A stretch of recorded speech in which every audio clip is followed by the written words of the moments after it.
Star Trek Beyond the Bridge, Log 2, First Impressions. Personal Log, Stardate 41153.3, Lieutenant Alex Craig. I kept my word and found Sickbay. It was quieter than I expected. Not empty, but ordered in a way that didn't require attention unless something needed it. Beverly was already at work, moving between stations with an ease that made it feel like she had always been there, even though I knew she hadn't. She glanced up as I came in. "You didn't disappear." "Temporarily delayed." "That's not better." "It is from my perspective." She shook her head slightly, but there was a trace of a smile before she turned back to the console in front of her. "Good. You can be useful." "I was told that's my defining trait." "It is." Another figure stood across from her, reviewing a set of readings with precise, economical movements. "Alex?" Beverly said, gesturing slightly. "This is Dr. Solar." Solar looked up just enough to acknowledge me. "Lieutenant." "Doctor." Her attention returned immediately to the display. The patient's readings are stable. There is no indication of irregularity. "And yet," Beverly said, "he insists something feels off."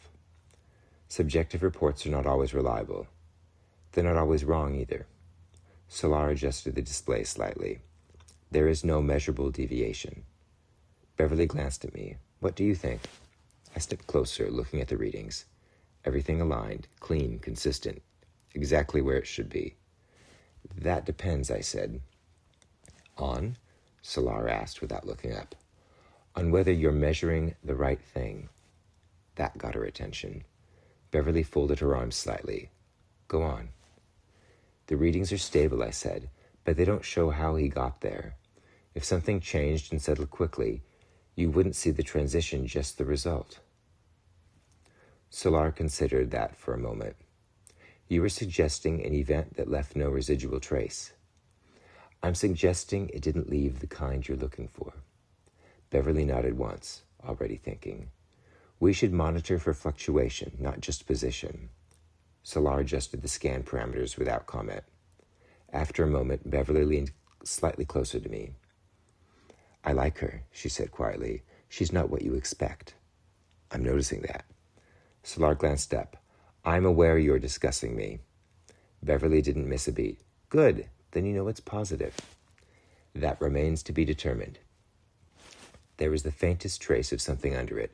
Not humor exactly, but not absence of it either. Beverly straightened. "Alex, before you wander off again." "I wasn't wandering." "You were about to." "That's fair." She hesitated just slightly. "I mentioned you to the captain." I looked at her. "Why?" "I thought you might be useful." That's becoming a theme. "There's a senior staff conference," she said, "about what happened at Farpoint." "Q," I said. "You've heard?" "Only the outline." She studied me for a moment. "I told him you might have a perspective worth hearing." "I don't know what I think about something I haven't seen." "That's never stopped you before." "That's different." "Is it?" I considered that. Probably not. She gave a small nod. "Come with me." The room was already partially filled when we entered. Jean-Luc Picard stood at the far end, reviewing something on the central display. William Riker and Geordie LaForge were in quiet discussion nearby. Tasha Yar stood slightly apart, posture steady, watchful. And near the side of the room, Deanna Troi observed everything with a kind of stillness that felt different from the others. Beverly stepped forward. "Captain." Picard turned. His eyes moved to her first, then to me. "Lieutenant Craig," he said, "I understand you were recommended." "Yes, sir." A brief pause. Not uncomfortable, just measured. "Dr. Crusher believes you may offer a useful perspective. I hope I don't disappoint her." "That remains to be seen." There was no edge in it, just clarity. He turned back to the display. We were reviewing the entity's behavior. were reviewing the entity's behavior during first contact. The room settled into attention. Riker spoke first, outlining the encounter, the appearance, the accusations. The tone was controlled, but there was an undercurrent of tension in the way he was described. In the way it was described. "He placed us on trial," Yar said, without justification. From our perspective, Picard replied. Troy spoke then, her voice quieter. He didn't feel uncertain. Whatever he was doing, he believed it completely. That doesn't make it valid, Yar said. No, Troy agreed, but it does make it consistent. There was a pause. Picard glanced toward me. Lieutenant? I hadn't planned on speaking yet, but they were waiting. What if it wasn't a trial? I said. Riker looked at me. He called it one.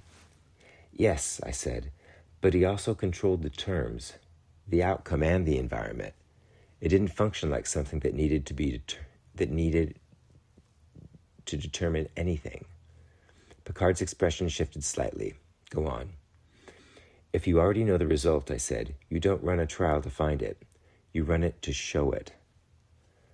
To whom? Yar asked. I shrugged slightly. That's the part I'm not sure about. There was a quiet moment after that. Not disagreement, not agreement either. Just space. Picard studied the display again. An entity that demonstrates rather than evaluates. That's one possibility, I said. Riker exhaled slightly. That's not particularly reassuring.